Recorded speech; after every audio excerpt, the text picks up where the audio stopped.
This picture was created from insights and experiences shared by hundreds of IAM members, representing a huge range of organizations and industries.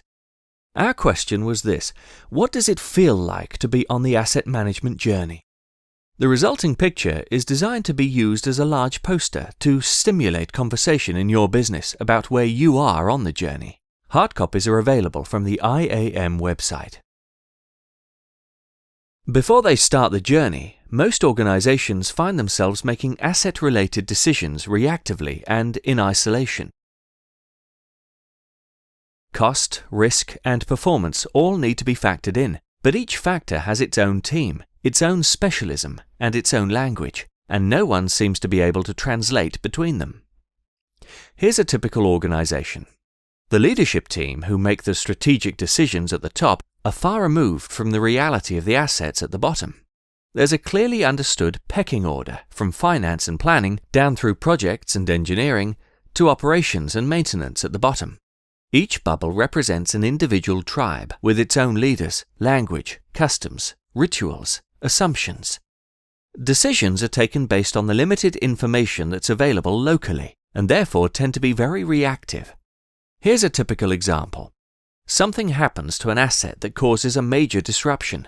This could be anything: a material failure, an environmental incident, a technical fault. Amidst the panic, there's excitement because those first on the scene feel pride in their ability to handle the crisis, and heroic behavior is something the culture rewards. In the immediate aftermath, the risk tribe homes in on the incident and tries to eliminate the possibility of it happening elsewhere. Because the causes are unknown, they make sweeping decisions, which the engineering tribe across the way sees as an overreaction. Unfortunately, there doesn't seem to be any way of translating the engineer's experience and intuitions into a risk model that the risk people will understand. The maintenance people are upset because they'd been warning about this for years. Now customers start leaving as service declines, with direct financial consequences.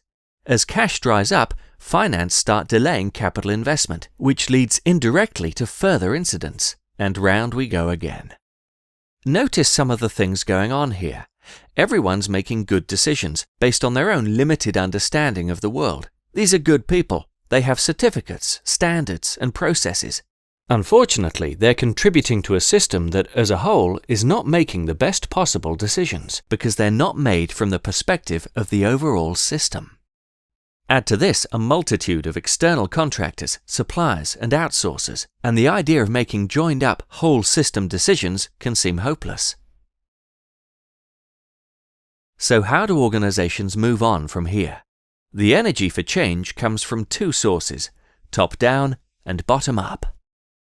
Starting with the bottom-up energy, many businesses already have a groundswell of pioneers trying to break down the barriers. These people know the business needs collective decision-making and are building networks across boundaries to try and make this happen. As for the top-down, sometimes the impetus is personal, as senior leaders take responsibility for change. Other times it's external pressures from owners, regulators, and the like. This often leads to a drive for certification. Unfortunately, it's not uncommon for businesses to push for PAS 55 or ISO 55000 status, put the certificate on the wall, then promptly revert to their old ways of doing things. We need more than this. ISO 55000 certification is in many ways the start rather than the end of the journey. The standard gives a framework for reconnecting the assets and the organizational objectives in business decision-making. The biggest difference now is that at least people are sitting collectively around the table to make decisions. What this reveals, though, is just how much is missing before these decisions will start looking optimal. The clouds represent some of the things that are getting in the way. Looking upwards to the strategic objectives, these are often unclear, expressed in contradictory language, and point to competing agendas. Looking down towards the assets, without the historical data, we end up relying on proxies and assumptions. Many of the processes that give us the information are not yet defined or embedded. With such an imperfect system, the big danger is cynicism that the organization as a whole isn't going to change. This can lead back into blame games. For example, the business may have invested in a decision support tool that no one really understands. Local maintenance staff then feel aggrieved that their professional judgment is being ignored. At the same time, an increase in awareness of asset management concepts and techniques can lead to a real sense of empowerment. The danger is that unless the culture changes as well, empowerment just fuels the creation of new silos. Although this stage may be imperfect, just having a system that brings people together to make decisions will inevitably yield quick wins, providing impetus for further investment in transformation activities. Unfortunately, these activities can't all happen at once. So there need to be winners and losers, as interventions are prioritized according to what will yield the greatest benefits for the whole. But in a way, this is the shape of things to come. Until individual teams are prepared to accept that the right decision for the overall business may appear to be the wrong decision for them locally, optimal asset management decisions will not be possible. So, looking forward, what is an optimal asset management decision? We can state in general terms that it's the decision that maximizes the long-term value of assets by aligning them to the objectives and purpose of the business. But what that looks like will vary markedly from business to business and industry to industry.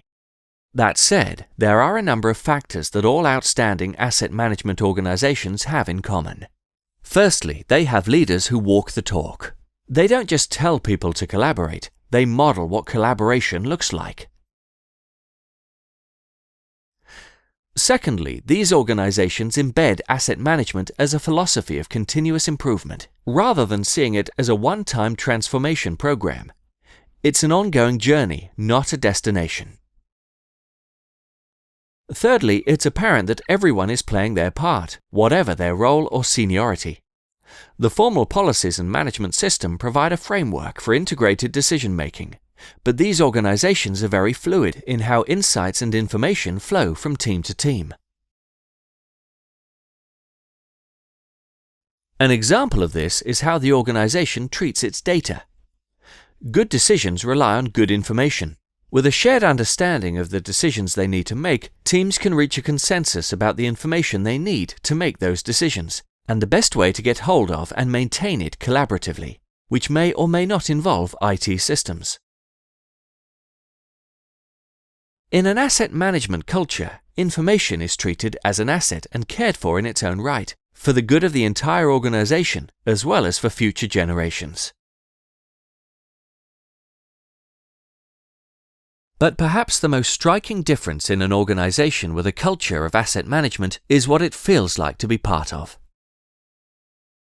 Because the organization is always learning and improving, risks become more contained and incidents become far less frequent. This creates space to think more expansively about the possibilities for greater innovation, about the longer-term future, about what could be learned from other industries, or even about the organization's very reasons for existing.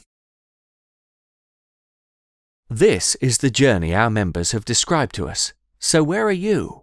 What elements of the picture seem most familiar to you? Who do you need to talk to move things forward in your business? The IAM has been helping many organizations and individuals learn and understand more about these challenges and, importantly, how to meet them.